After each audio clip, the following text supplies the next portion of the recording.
नमस्कार, मी मयुरी आणि आपण पाहत आहात 7 स्टार न्यूज.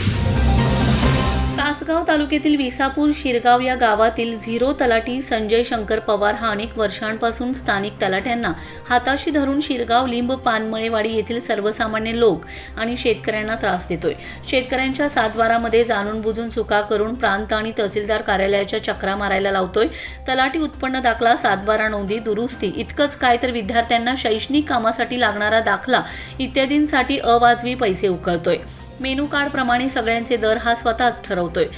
तलाठीचे एवढं, मंडल अधिकाऱ्याचे एवढे असे सांगून भरमसाठ पैसे उकळून लोकांची पिळवणूक करत आहे. काही महिन्यांपूर्वीच म्हणजे 24 फेब्रुवारी 2026ला अशीच नोंद घालण्यासाठी लाच घेताना अँटी करप्शन विभागाने रंगेहात त्याला पकडलं होतं. 2 वेळा लाच घेताना पकडून पण हा लाचखोर संजय पवार शासकीय तलाठी कार्यालयात अजून कसा काय बसू शकतो? त्याला कोण पाठीशी घालतंय असा आरोप शिरगावचे माजी तासगाव तालुका शिवसेना प्रमुख महेश कोळी यांनी केलाय. याचबरोबर तलाठी शासकीय दप्तर, सही केलेले दाखले हे पवार यांच्या घरी असतात. तलाठी कार्यालयाच्या चाव्या सुद्धा पवार यांच्याकडेच असतात. एवढा गंभीर बेकायदेशीर विषयाकडे गावचे तलाठी व प्रशासन का दुर्लक्ष करतायत? तलाठी त्याला का बसून देतात? याला तलाठी जबाबदार आहेत का, असे प्रश्न देखील यावेळी कोळी यांनी उपस्थित केलेत. याबद्दल बोलताना महेश कोळी काय म्हणाले पाहूयात. नमस्कार. शिरगाव गावचा झिरो तलाठी संजय शंकर पवार हा गेल्या अनेक वर्षापासून शिरगाव, पानमळेवाडी आणि लिंब या गावात तलाट्याच्या हाताखाली काम करतोय. तर या तिन्ही गावांना वेठीस धरून शेतकऱ्यांची खूप लूट केलेली आहे. दोन वेळा त्या अँटी करप्शनला तोड करताना सापडला आहे, लाच घेताना सापडला आहे, रंगेहात त्याला लाच घेताना पकडलेला आहे. तरीही तो ऑफिसमध्ये येऊन बसतोय. त्याचं बसायचं काय कारण आहे? शासकीय दप्तर त्याच्या घरी कसं काय असतं? त्याच्या घरी बसून तो दाखले कसं काय देऊ शकतो? आणि तलाट्याचे सही केलेले दाखले त्याच्या घरी कसे काय असतात? याचं उत्तर आम्हाला तहसीलदार साहेबांनी द्यावं. आम्ही त्यांना तसं निवेदन दिलेलं आहे.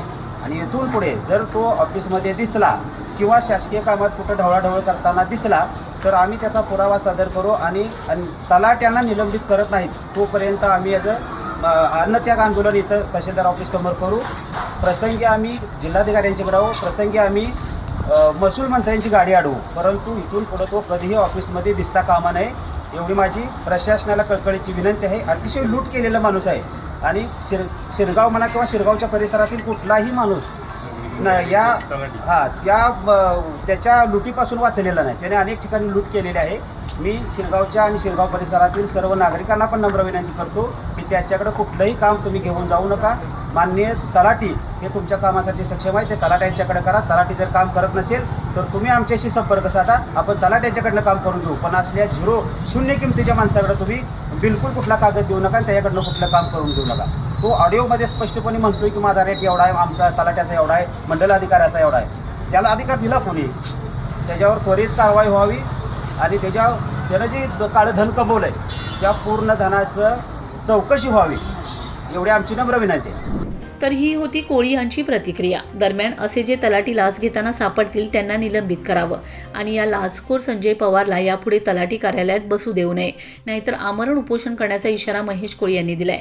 त्याचबरोबर पवार यांच्या बेहिशोबी संपत्तीची देखील चौकशी करावी अशी मागणी कोळी यांनी केली. तसेच तलाठी बेकायदेशीरपणे पैसे मागत असेल तर त्याला ठामपणे विरोध करण्याचं आवाहन सुद्धा केलंय. भ्रष्ट लाचखोर संजय पवार याच्या या वागण्याला समस्त ग्रामस्थ आणि शेतकरी वर्गातून संतप्त प्रतिक्रिया उमटत आहेत. तरी त्याच्यावर आणि दोषींवर कठोर कारवाई व्हावी अशी मागणी करण्यात आली. यावेळी बालाजी गायकवाड, दीपक पाटील, राजेंद्र साळुंके, शिवसेना तासगाव उपतालुका प्रमुख शहाजी जाधव, नंदाताई साळुंके, सुजाता कोळी इत्यादी उपस्थित होते.